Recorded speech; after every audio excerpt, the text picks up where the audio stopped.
Well, welcome back to the shop. We've got our 89 Sportster back on the lift once again. Got all of our parts in, which I'll show you in just a minute. And we're ready for you and I to get this back together and scoot down the road. Yes, I'll look like a bear on a tricycle, but hey, it's a Harley. Don't be knocking the sporties, guys. A lot of people like these bikes, and welcome to the Harley family. And I just want to take a moment to say I can't believe so many of you guys would take the time to watch the videos and comment on them and like it, and it really means a lot to me. And it's kind of motivated me to do more of these. So I'm going to set a goal of hoping to do about a video a week, even if it's just a short video of changing a primary or changing even out a headlight or a tire. I'm hoping maybe it'll bless you and we can spend more time together in here. So let's get into it. I'll show you some of the parts that we got, and then we'll just jump right into fixing it and seeing how we do. Welcome back to the shop.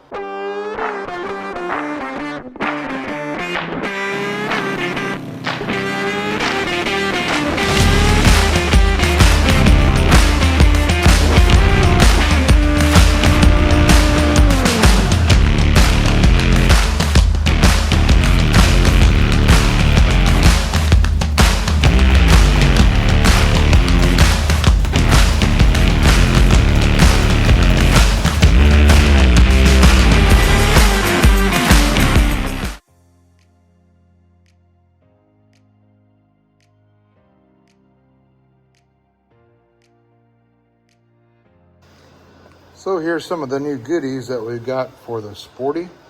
We got, of course, a new battery, new breather, new points with condenser, the new rear brake line because we found a hole in the hard line on the rear brakes, new points cover, new ignition switch.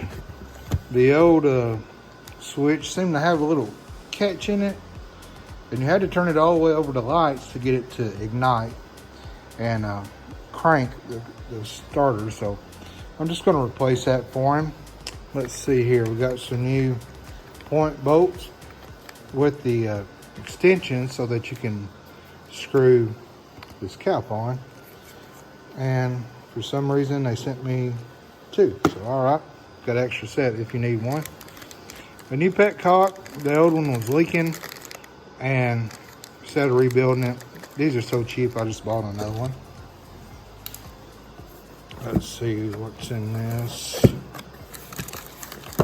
Oh yeah, new rear brake master cylinder.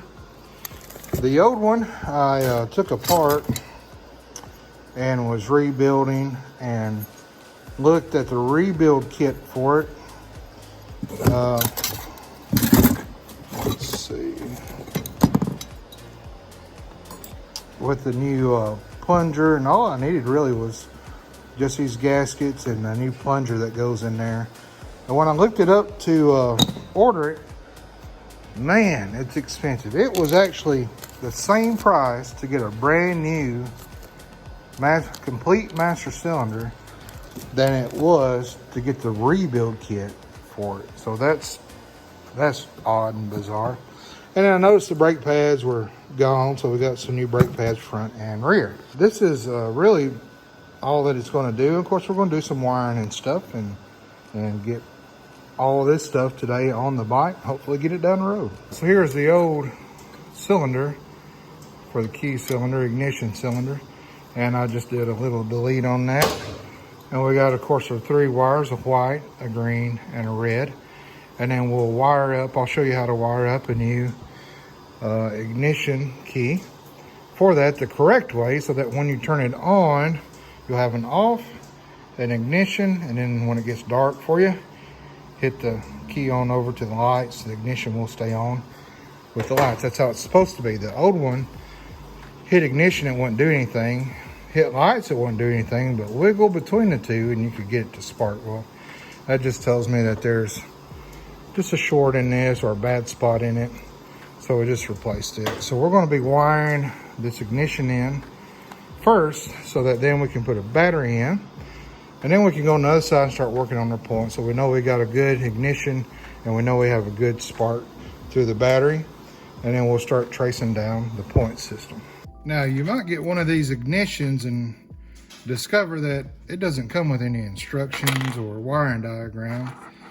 So it's a good thing to check, even though you put them in before and you know. It's a good thing to check these wires and what they actually go to, because somebody at the factory just might have put a wire in wrong or something. You just never know. So what you'll usually have on these old ignition switches is a solid red with a black, and red with a gray line. So the way that we test what goes where is with the key. The key will only pull out with it off.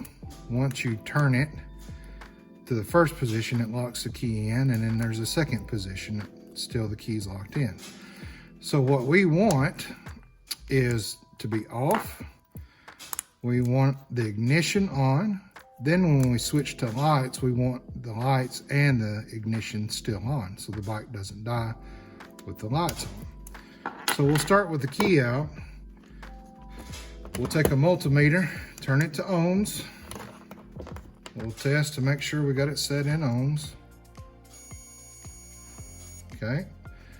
The solid red is usually the hot that comes from the battery side, so we'll start with that and see how it goes. We'll test this, there's no connection. Test this, there's no connection, that's good. We'll start with the red and black, which is usually the ignition position, so we'll try that. Stick our key in, go to the ignition. Okay, we have connection. So the red with the black line is the ignition. Switch it on over, we should still have ignition, and that's good. Turn it back to off. We'll move over to the red and gray line wire. We'll test again. When we hit the ignition, we should have nothing. That's correct. Now when we want our lights, we switch over to lights and we have lights. If we check back, we still have ignition as well. So from this, we can conduct that the red wire is indeed our hot wire. The red and black is our ignition wire.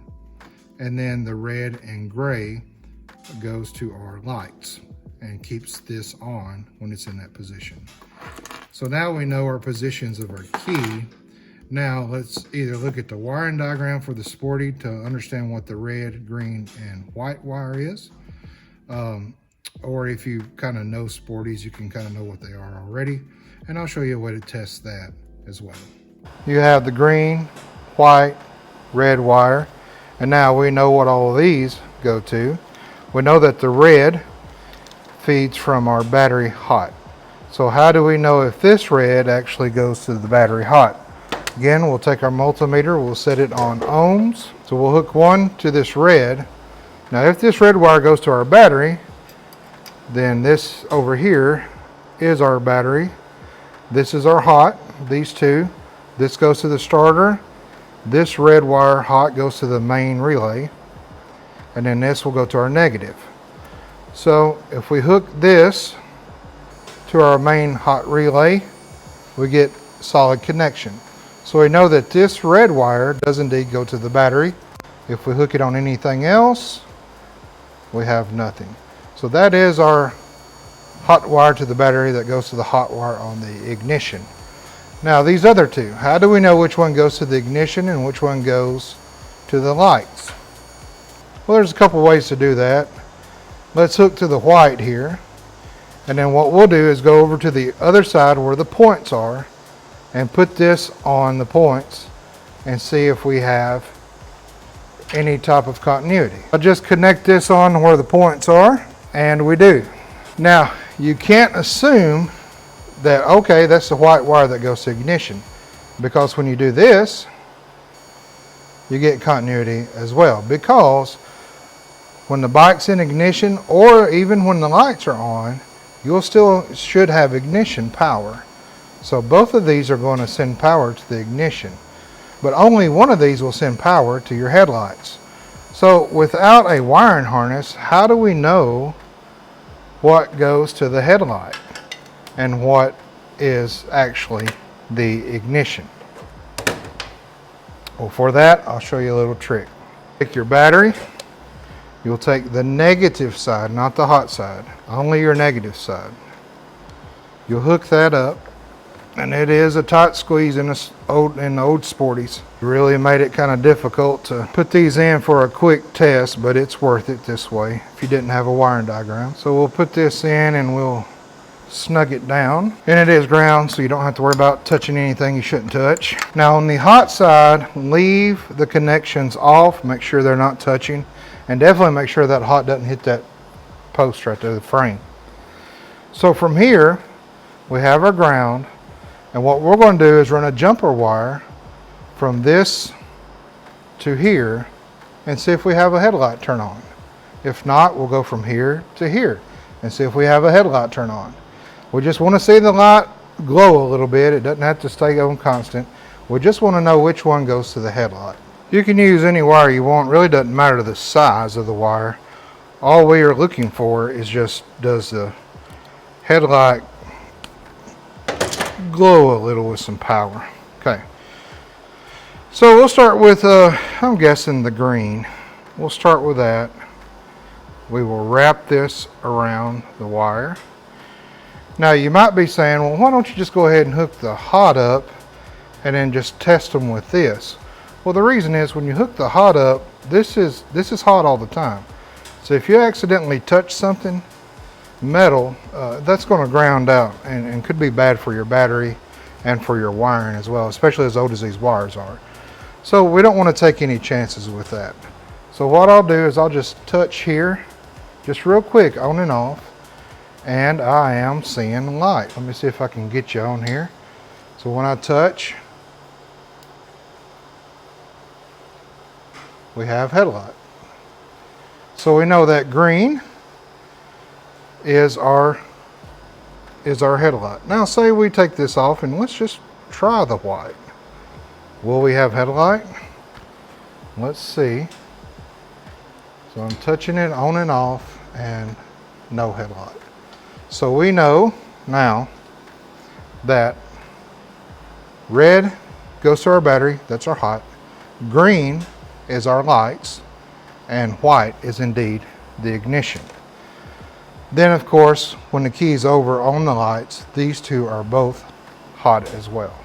So that's just a simple and easy way to test. So we'll go ahead and unhook this battery just to kind of get it out of the way. I don't like how close this is to the frame on that hot, and I'm a bit clumsy. I have sparked these a time or two, so we'll just take that off, get that out of the way. We're going to wire this. Now these came with these little eyelets and really a long wire, but we've got good wire here, so I'm going to cut this off and we're going to solder them to that. Now some people will use these butt connectors, and even this wiring, this ignition came with these butt connectors, and you can even use these as well. However, a Harley Davidson vibrates, and vibrates ferociously, and by the looks of this motor, I bet this one vibrates very good. So I don't like using those connectors because water can get in there. Not only that, they can just vibrate loose. My safest way is with soldering. Now, these are hard to solder because they're so thick and they're old. But I'm going to show you a way that we can solder them safely and they will stay on there good as new. Now, when we're talking about soldering and wiring, even people that do it quite a bit run into some mistakes or just forget things, you know. Give you some examples. So I'm going to wire this ignition into this wiring harness. I would probably cut it about right there and then start doing my wiring, and then all of a sudden I'll get it wired and I discover, uh-oh, this harness actually is supposed to go back behind there and fit into there. So I messed up. Then if you want it to be pretty, you got to cut it, or if not, you're trying to zip tie it up. So just take the time, and a good habit to get into is go ahead and run the wires. Since we know we're going to cut some off, go ahead and run the wires how you want them. And I even will go ahead and let's just put the ignition in where it goes and just loosely put that on there. Okay. Now we know exactly how much we want. So we can go all the way up here with our new wire. We could even go back here if we wanted to, or we got a lot of options now is what I'm saying. We'll definitely want to keep it off the head here. So I'll probably zip tie it up to this and then probably run my wire out here and then do another zip there. So now you can see how nice and pretty it's going to be. It's going to be off the head here and off the rocker box. So it's not going to have a chance of getting hot. And I might even zip tie it back to the brace back here. And then so we're actually going to be doing our wiring up here. And then we can cut this zip tie and zip tie it in up here. So I'm going to kind of keep my finger there, and you can just go ahead and chop some wires off. But what I like to do is go ahead and peel the harnesses back a little bit, see what I'm working with, make sure there's not a broken wire, especially in this old harness. And you can actually just slide this off, because this is all going to be under the tank, and we can go back and cover that. So now I know exactly what I'm going to do. Guys, get your pocket knife out.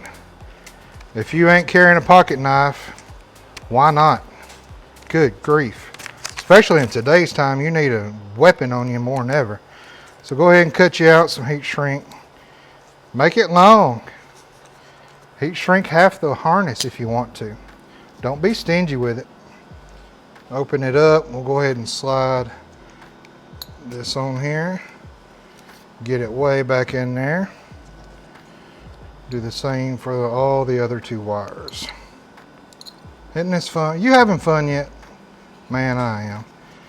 I know wiring scares a lot of folks, but I love it. It's like a puzzle to figure out. You know, when we're trying to find which wire was the light and which wire was the hot, it's kind of fun. So let's snip these off. We're going to be cutting off quite a bit more than that. Okay. So we want our harness to come out about right here to loop together, and then we can zip tie it. So to be honest with you, I'm probably not going to lose any. I'm probably not going to cut any off. I'm probably going to solder them here, zip it up here, zip it around here and around here. I think that's going to be our safest bet. That way, if you ever need to get in here, just pull it out a little bit and tinker with it, you can. So of course we'll start with our known, which is the hot to the ignition and hot to the battery. Of course, our battery's not hooked up, so we're safe to go ahead and work. We got our solder gun getting good and hot. Now, on these thick wires, for me, it might work fine with you, but for me, if I just twist these and then try to solder this thick wire together, it usually doesn't solder good for me. And with it vibrating like it does, I just don't trust it. So what I'll do is I'll break the wire apart in 3 sections. I'll do that for the other side as well. Let me unravel it. I'll try to break it away in 3 sections. Okay, I'll leave them open. I won't twist them. Now, when I put these together, I'll bring them down a little bit, and then I'll just kind of slide them in together. Then I will take my fingers and just kind of mash them in. Make sure your fingers are halfway clean. It'll be harder to solder if they're not. Okay. Then I'll take my little, I don't know, I think they're called helping hands, but I like this because you can just put it on there, the wires aren't going anywhere, and they hang. Now yes, you'll have a thicker part of your wire, but I've got a thicker heat shrink on there, so I think that's going to be fine. Grab my solder gun. Let's see if it's heated up enough. Oh yeah, it should be enough. Now I like to get a lot on my gun and get it up on there nice and hot. And as it solders, it is going to solder in between those wires. Instead of just soldering 2 big wires together, it's going to solder a lot of little wires together. Now, like I said, it's not going to be the prettiest looking thing, but it is the most secure that I've found. Now listen, fella, if you got a better way, an easier way, don't be stingy. I want to know. Put it down in the comments and let us know. So I'll try to go all the way around with it. As I've got it on the wire, I'm kind of feeding new wire into it. Okay. So let me get you in here and show you what that looks like.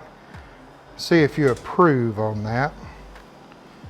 Yeah, like I said, it's bulky, it's big, but once you put the heat shrink on it, it won't be. But I tell you, that wire is as strong there as any other part of that wire. So now we'll take this off, check it out, slide our heat shrink down over it, and just shrink it together. I used to have a nice fancy butane torch little thing, but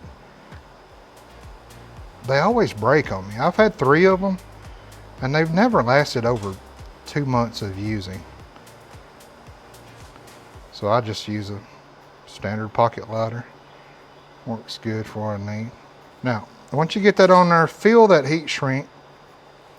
And I should have felt of the solder before I put the heat shrink on. Sometimes you'll have little spikes, which isn't a big issue on a ground wire. But if you got it on a hot wire, and all these 3 will be hot if the lights and ignition are on. If you got a little spike in your solder and it's sticking through the heat shrink, it could short out on your ground if you've got it grounded somewhere. Okay, so now that we've got that on, and now that we've got this in, we can go ahead and double check. We know this is our lights, and I believe the red and gray wire was our lights, but what we'll do is check it real quick just so we can verify that. And now that we have our hot wire hooked up, it's just really kind of easy to check. We can throw a terminal on the hot terminal on the bike, and then once I find the new keys, they might be over on the table. Oh, they're in they're in the ignition. Now we'll hit this. Nothing. Okay. So the red and gray was indeed our lights. So we can do the same thing here. We'll split the wires into 3, and they don't have to be equal or anything like that. Okay, and we'll bring it back together a little bit. Bring that back together a little bit. Slide them in. Hold that tight. Get our helping hands. Everybody needs some helping hands every now and then. I know I do. All right. Gonna grab our solder. We've already got our heat shrink on there, so we don't have to worry much about that. I know to those that solder a whole lot, might be laughing at my gun and how dirty it is. But man, I use the fool out of this thing. And I'll tell you, almost all my tools that I've had over the years in this shop have all been Harbor Freight tools. Now I've had some really nice tools that people have given me. I like to barter a lot for work. So if I need something that I really got my eye on and they have it and they don't want it anymore and they want to save some money on the bike work, we'll work out some deals. So I've got some nice guns, snap-on tools and Mako tools over the years. So again, really good, really strong. That's not going anywhere. I'll check, make sure there's nothing spiky on it. If there was, I'll just take my strippers with the kind of clamps on the end and just smash the spiky solder wire down. Slide this over. Okay. hit it good with a lighter.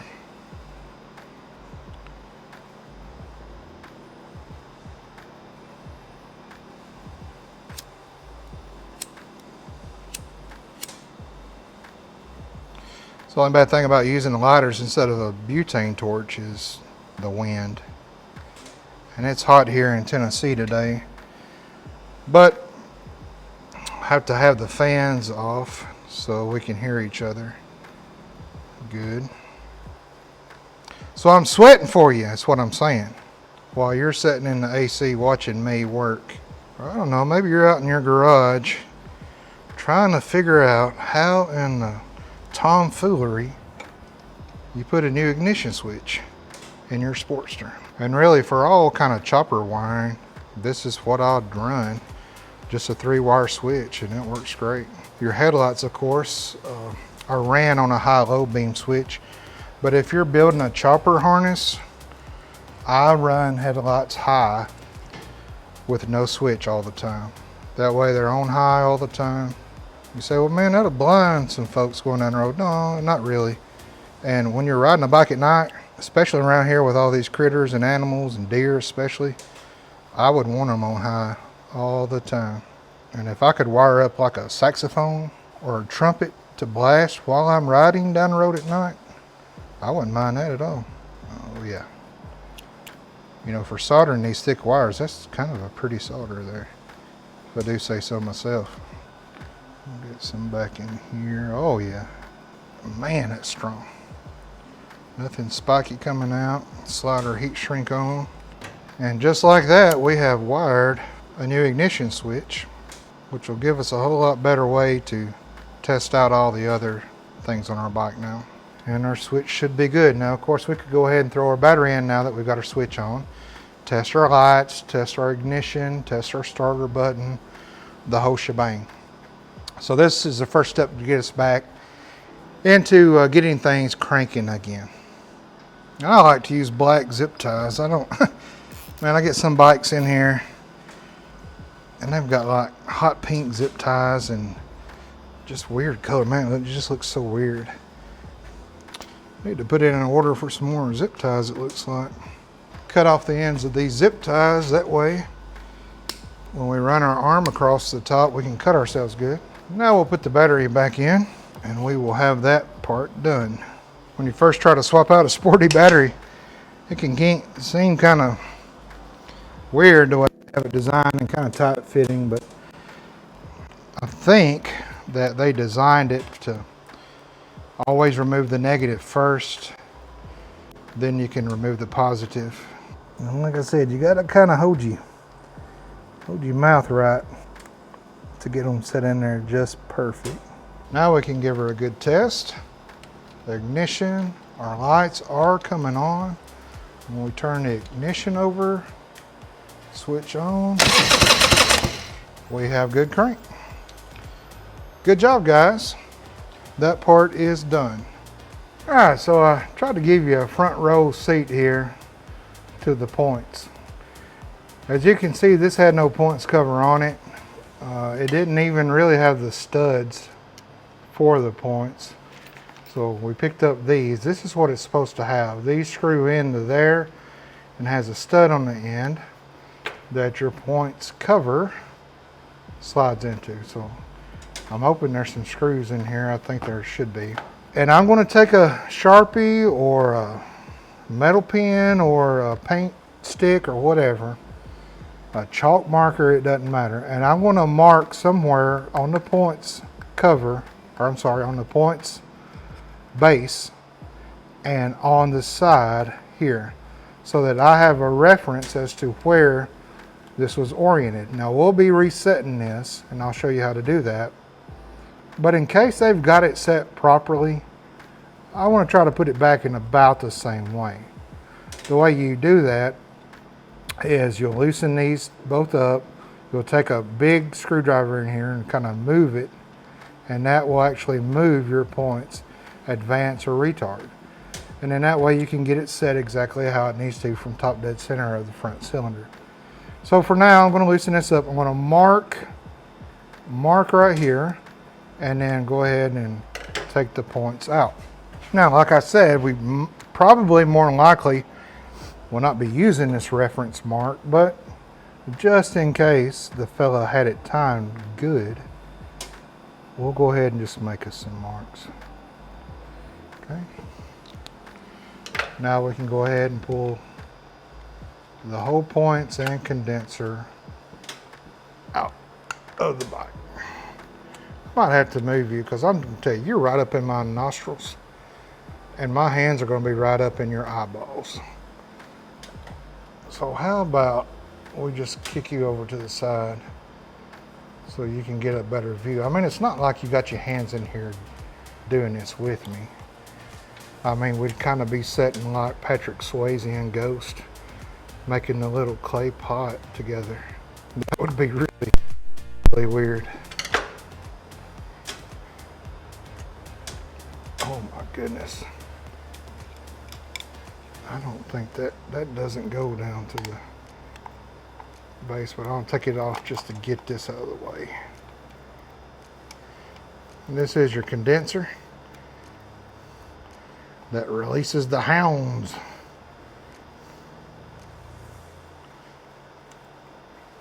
If you're going to run points and condenser, have you 2 or 3 of these in your backpack, in your saddlebag. Always good to have them. We'll just go ahead and take the points out too.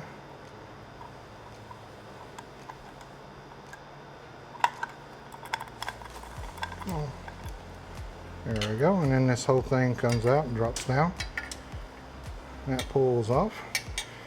Now, if our new one has this same style connector, we can just tighten this up, check the continuity of the wire, and actually keep this wire in here. You could, for that matter, keep the whole plate as well, but this plate seems to be really stuck in here. So I'm going to try to remove it and replace it if we can, but you know what, I don't know. All right, we'll try our little persuasion mallet.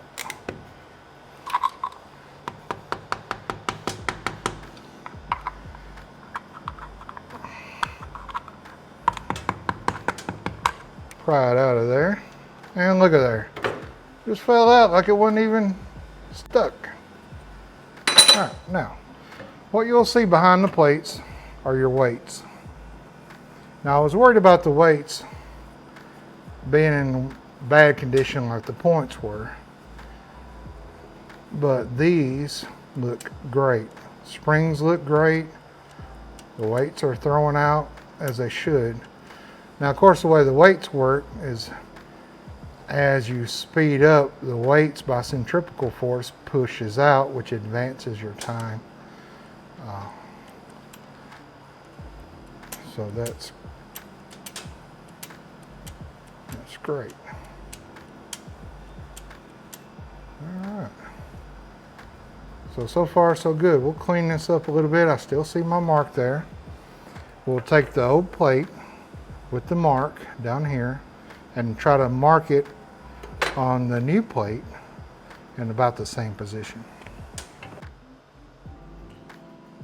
All right, so here's what we did. We took the timing plug out on the other side of the bike. I'll show you where that's at. Jacked the rear tire up, put it in the highest gear, rotated the tire until we come up on the top lobe. Go to the other side of the bike, verify that it is on the timing mark for the front compression.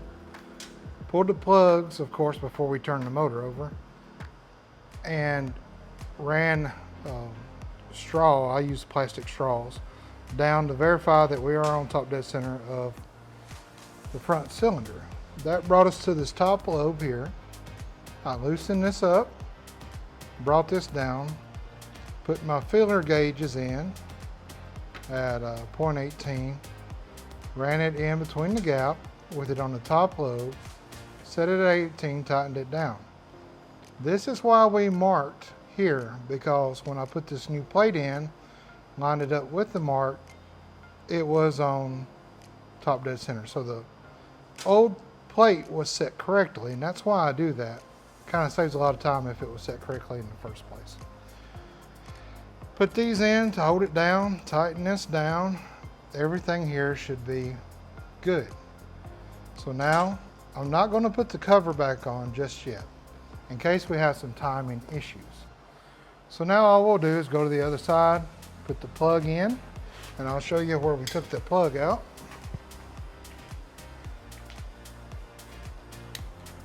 Took the plug out of here, looked in that hole, found the center, and it is on top dead center on the first one, on the front cylinder.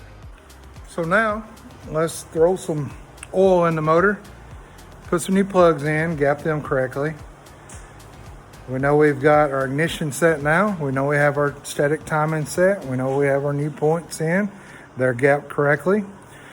And we will test the coil by firing up the bike, seeing if it runs. Of course, we have the tank off. So we will put a hose with a funnel here and just feed some gas in and see if we can get her to run a little bit for us. All right, so we've set our static timing. We put the plug back in so oil doesn't leak out. We've also set our points. We've also static timed it. So we'll throw some plugs in now. We'll throw a little bit of oil in, and we've got the gas tank off, so I'll put a funnel here with some gas in it, and we'll see if we can get it to run a little bit for us. Exciting times. All right, so we got our point set to 0.018 gap on either of the lobe, either the front cylinder lobe or the rear cylinder lobe. Doesn't matter at this point. Went over to the other side, pulled the plugs, jacked the bike up, put it in the highest gear, pulled the timing plug, got it on top dead center, verified it up here on the first cylinder.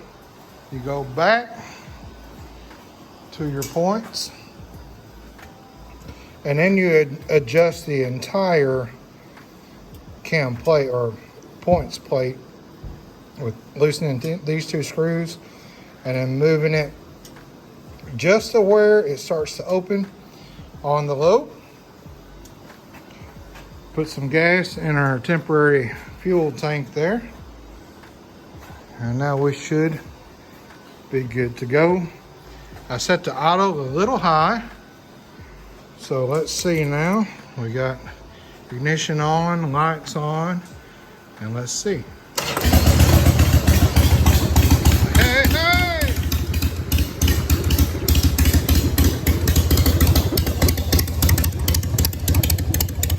Got both cylinders firing.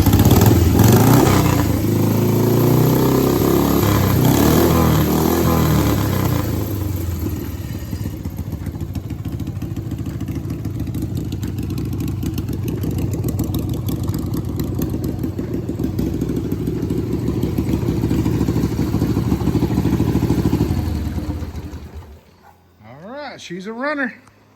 All right, so at this point, I want to put the fuel tank back on. I want to put the new petcock in, and I want to leave the points cover off just in case we need to do a little fine tuning after we take it down the road, put it through all the gears.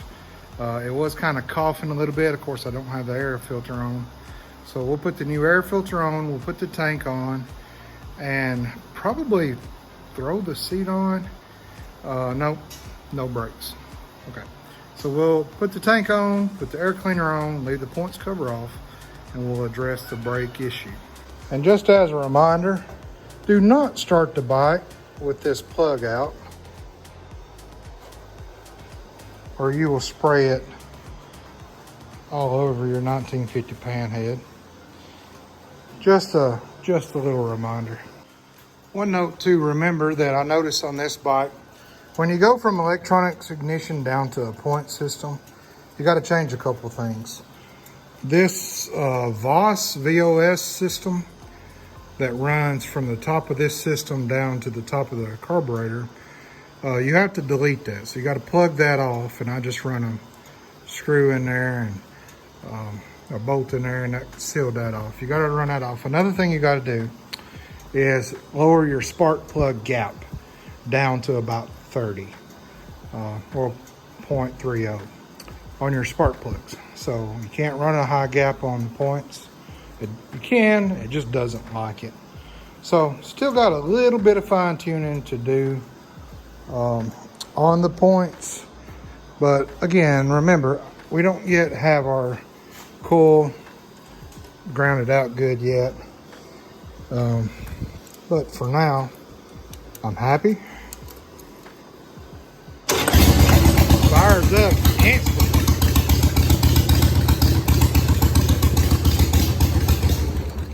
Fires up immediately. I love it. Now moving on to the brakes and the rear. Shot all this video of taking the old brake lines and stuff off, putting the new ones on, and the video got corrupted some way, so I lost all that. So kind of just walk you through it. Of course, this is an 89 setup, so 2 bolts here, and this whole caliper comes off, and your pads actually kind of will stay hopefully in there against the rotor.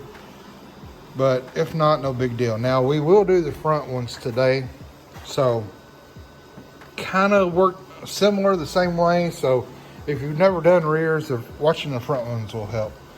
Here's the old line here. There was the brake that was over by the exhaust pipe that went right before it went into the master cylinder. And then it's just the line. That right there is where your brake switch goes. And then just the end that goes into here. So all I did was just hook everything. Of course, I took the battery tray out just to make it easier to get my mitts up in there, because this hose right here gets in the way of getting to this right here. And just bent this up and got that out, took it all out. The brake switch, of course, was all just corroded inside, so I went with a new one. Now the only issue with this is the old brake switch set about right here and had the lines here. Well, on this new brake line that I bought, the setup is actually, let's see if you can see it here, over here on this side. So brand new master cylinder, which hooked up great. I mean, it was awesome. So simple. 2 bolts. Get this set how you want it by your pedal height. And then a new fitting here. And then here's the brake light switch. The brake light actually goes this way, which it fit up in there great and tucked away and kind of hid out of the way. However, I had to run the lines for this brake switch all the way over as well. So I had to run them, zip tie them, and with the brake line. Not as pretty as original, but nonetheless works.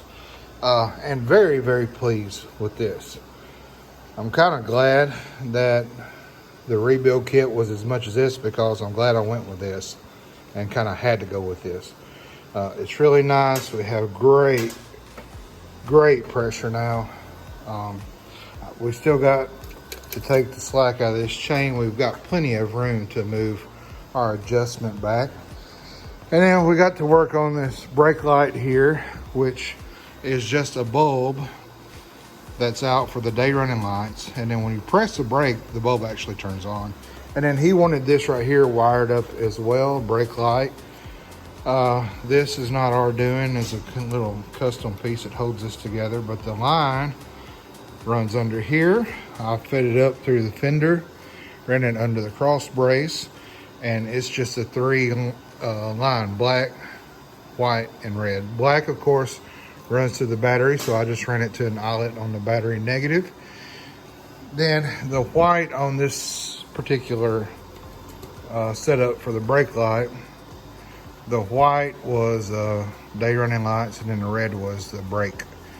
So I found where those go here into the harness of the Sporty, and I'm going to show you a way that you don't have to cut wires and splice wires and solder wires to get these to run in. I'm going to show you a way you can hook it right in with the connector and it be good as new. It takes a little bit of time, but man, it's worth it because you don't have to worry about a solder getting exposed, a heat shrink sliding down, or just a wire, you know, pulling out. If you just stick them down in there, that won't work at all. So we'll go through that. We'll do the front brakes as well. I've already changed the filter. Of course, we dropped the oil when I pulled this off. So I went ahead and put oil in. Still got to address the primary and check it out. And then she's ready to go down the road. So I got you zoomed in here on a connector that we're working on that runs to the rear tail lights. Now I've already got a connector wired to the day running lights. And I got you in here all Patrick Swayze style so you can see up close with me. So this is a stop light for our new light that we're wiring in addition to the stock light. So let me show you a way that I do it. I'll just connect this connector here. And this is an old school connector with the round pins. And I don't know if you can see that or not, it's got those round pins. Now in these round pins, you can just squeeze them and push them out. But it's easier for us to work on this side because there's just not a lot of room here. So on these round connectors, you'll take a small pick or a really small screwdriver or even a safety pin. And inside there'll be a slit in the connector. You want to go the opposite of that and go underneath that and push up. All right, so once you slide that out, you'll see this pin here. And this pin has a tab on the back right here. And I'll go ahead and open that tab back up a little bit from where I pushed it down. Not much, but just a little bit where it'll catch when you push it back in. And since it's rounded, you don't really have to worry about what orientation you put it in. You can even make the roundness a little bit better. But right here is where I want to look at. These are crimped together. So what you can do is take a small pick and open up just one of these crimps because it's all one piece. So you'll open up the crimp, you'll put your wire in that crimp, clamp it back down, run the excess wire up in here. Then when you put this back in, it's good to go. And it's like factory. There's no wiring you have to do, soldering you have to do, anything like that. And it's not going anywhere because it's crimped in here. So we'll do that now. So I'll just open up one side. I'll take my wire, make sure it's under the crimp. Take some crimping pliers and just simply crimp that back down. Now in doing that, it's good as new and you can run it right back in the hole that you had it. It'll snap in and then good as new. And now those wires are not going anywhere. They're not coming out. They're protected in there. And all you have to do is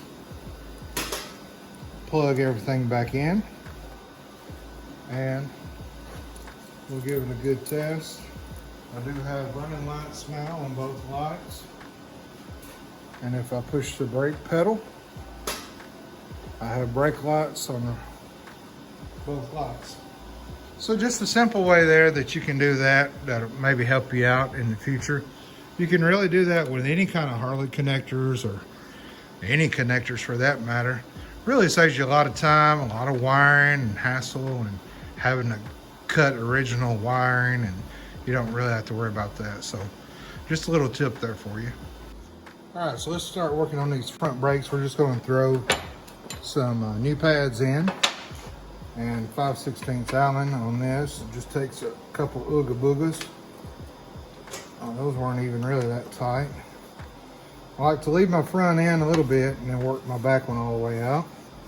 You will have this speedometer cable on these older bikes that you want to be aware of and not damage.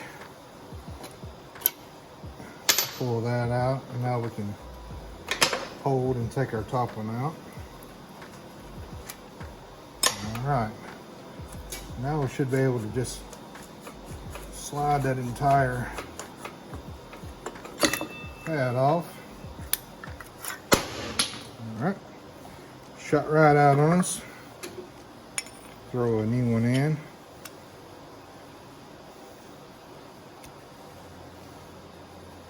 All right.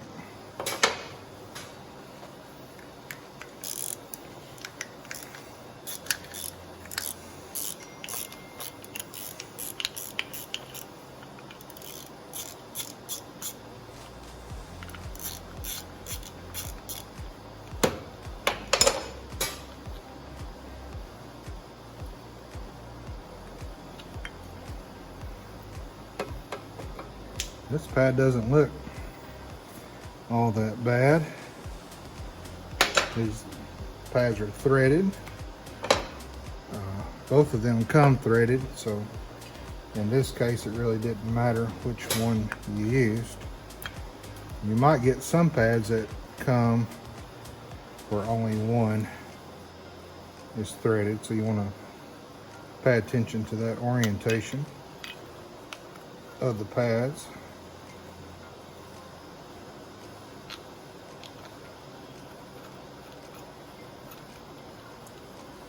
How do you, why is that not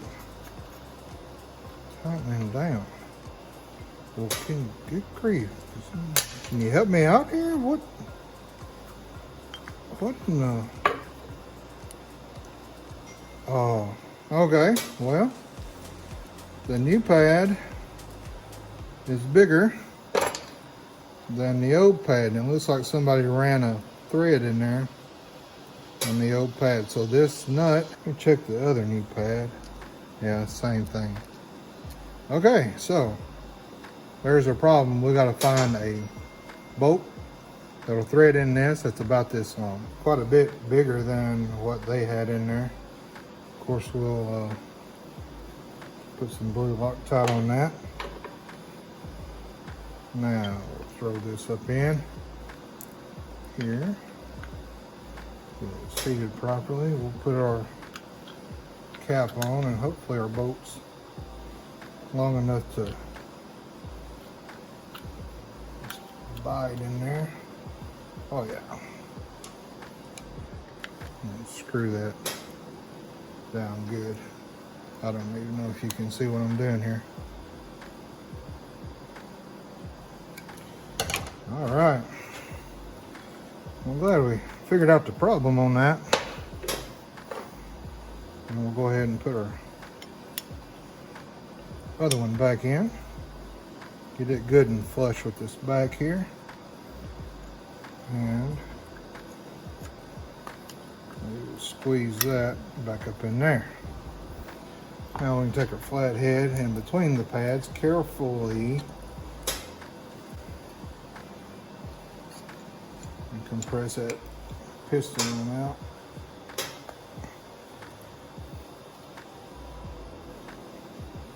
And that gives us, I think, just enough room to slide in between there.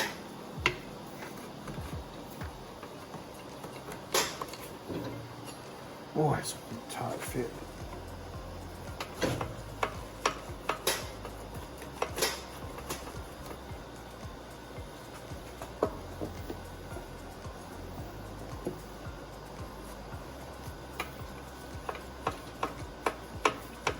Should just slide right on that rotor.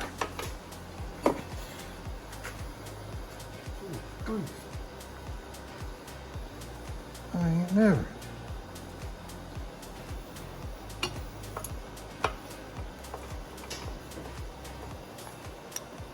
What in the Sam Hill?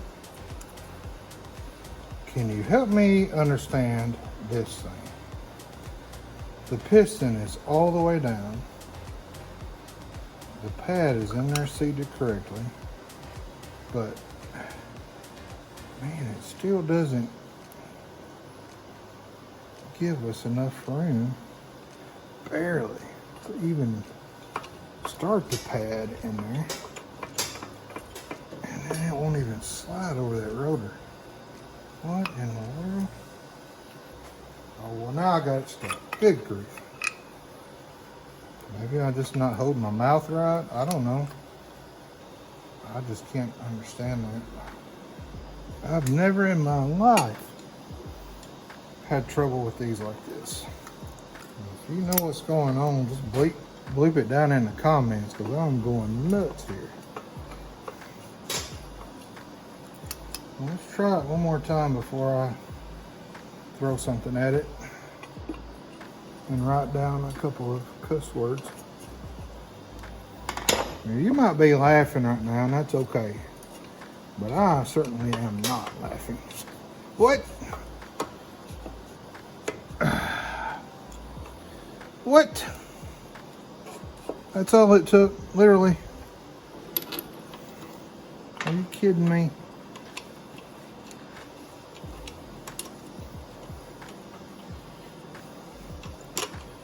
It just took me threatening to throw something at it, and then it went in. Unbelievable.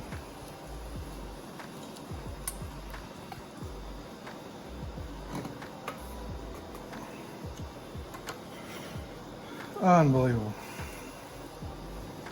Good grief.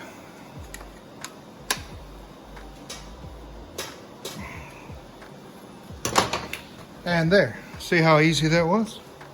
Well, now that that easy part was over with, let's move on now to checking the primary.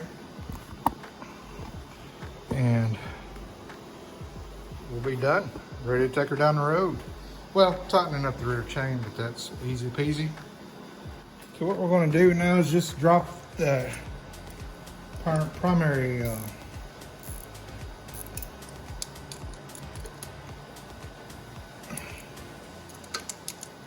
drain out, which is also the chain tensioner. But we want to drop that out, get all the old oil out.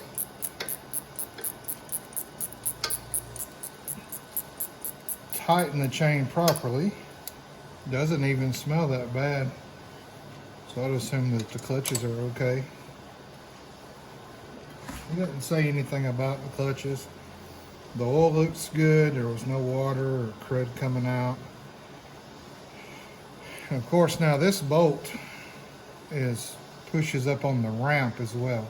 That tightens the chain. So I've just found it a good habit when I take this bolt out to drain. You'll still have a little bit here in this bottom, but don't mess with the chain any because it's completely loose. It's a good time to just sit and reflect on life for a minute. Maybe eat you a bacon sandwich, do a crossword puzzle.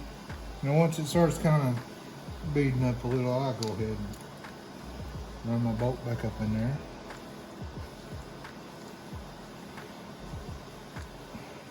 Now when you run the bolt back in, this nut is only a lock nut. So what you'll want is an Allen tool, 5/32 to run up in there. And that'll actually start tightening the chain up. And then when you get the chain the proper tightness that you like by feel, yeah, you can try to measure, but no luck in that. You just have to feel it. Then you can tighten up, hold this and tighten up the lock nut. You can see the chain starting to get taut. Now you don't want that chain too tight. You want just a, I don't know, just a hair bounce in it. When you got it like you want it, just keep the bolt still and then run your nut up just to lock it. Still good. I might even back it off a little bit more. Oh yeah, perfect. All right, now we can dump a quart in there. Of course, 2050 standard oil, just SAE oil. Do not use synthetic in old Harleys. Actually, my 1950 panhead takes a straight 50 weight, but I run 2050 in it. Never had an issue with it. A lot of people go and buy fancy funnels and whatnot to go into your hose, but just save you an old gear oil top, because they come with these little nozzles. And I buy the 20W50 by the jugs, by the big jugs. And on this, you got your ounces and your milliliters. 946.352 milliliters is an ounce. I get it kind of close because it only goes up to 900. Remember, you got a little bit of oil still left in there, so just turn her up and squeeze her gently, guys. Okay, don't get too aggressive and too excited. Just squeeze her gently, let her breathe back a little bit. If you squeeze too hard, this cap will pop off and go down in your primary, and you're gonna have fun. So just take your time. I'm excited for me and you to take it down the road and see how she does. So we're down to just two last minor things. Tightening up that rear chain, very easy. Oh man, it sounds like about 30 minutes after a Taco Bell meal. All right, that's done. We'll slide this cap back on. And since we had that long nozzle, we didn't have to worry about cleaning our threads up or anything like that. Grab a big flat head and a rubber mallet. I did check the seal on the filler cap and it was good. Primary is now done. Now the second thing besides the chain, rear chain, that we have to do is we've got all these wires up here that are loose. So I'm going to put a multimeter on the negative, turn the key on, and just make sure we don't have any live wires. All right, when adjusting the rear chain and either tightening it up or loosening it up, this has tons of slop in it. When we were trying to set the timing on the bike and having to static time it and roll the tire over, man, it was just a pain because there was so much slop. I probably should have tightened that up first, but oh well. So here's what we're going to do. We're going to pop this cotter pin out. We're just going to loosen.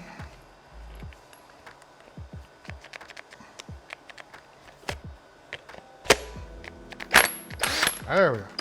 We're just going to loosen up this bolt or this nut, and that's it. They even leave the nut on there. That just gives us the breathing room to move these out. 1/2 inch socket on the back. And what I'm going to do, I'm going to start with my ratchet up toward the top. Now as I take the nut in, it's going to bring the back tire back, which takes the slop out. Now the reason, 1, 2, 3, 4. The reason I'm doing it and counting is because these have to be turned at the same rate. So 1, 2, 3, 4 to keep them balanced. Of course, I'll show you a way to check that just to make sure we're good. Much better, actually, perfect. Now you'll go ahead and nut that back down. What we're looking for is where these teeth on the sprocket line up with the chain. As we turn the wheel, we want to see these teeth be in the center of these chain guides. If it's to the right, then we know that our wheel is like this. If it's to the left, then we know that our wheel's like this. So we want it to be dead on. So we're going to rotate. Okay, so we've rotated it several times now. And I want you to look if you can get in there. See how that's off to the teeth are off to the right? So we want to bring the teeth into the center. So to bring the teeth into the center, we want to pull this side out, which would bring the teeth a little bit more over. How much? I'm not sure yet, but let's give it a try. Okay, so now, hope you can see that, but now as the chain turns, our teeth are right in the middle of the chain. So you know now that this chain and sprocket are centered completely. So now all we have to do is tighten our bolt down and we're done. Of course, make sure that your nuts are resting up against the plate as they should be. There. And then we'll tighten the main axle nut down and she is good to go.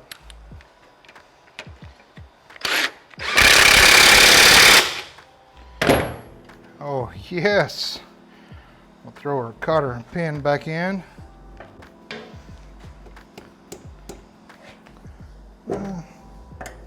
Just a little bit more ooga booga. Come on now.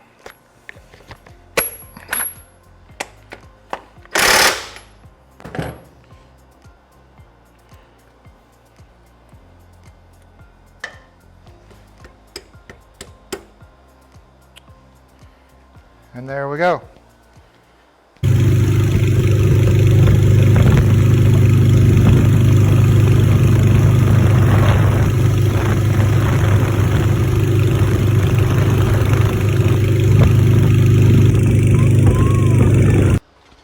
Well, there you have it. Our 89 Sportster. You and I did get it back on the road.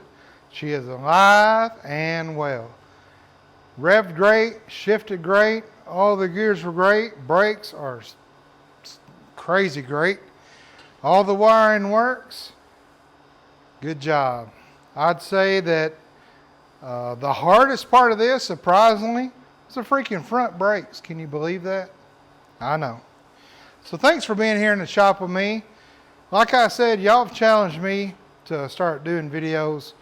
I'm going to try to set a goal for once a week and see how that goes. So no matter what it is, whatever I got on the lift around here, you'll be seeing, you'll be helping me. So if you like this channel, subscribe, like, please comment, and let me know what you think. Again, thanks so much for watching, and tell your mom and them I said hi.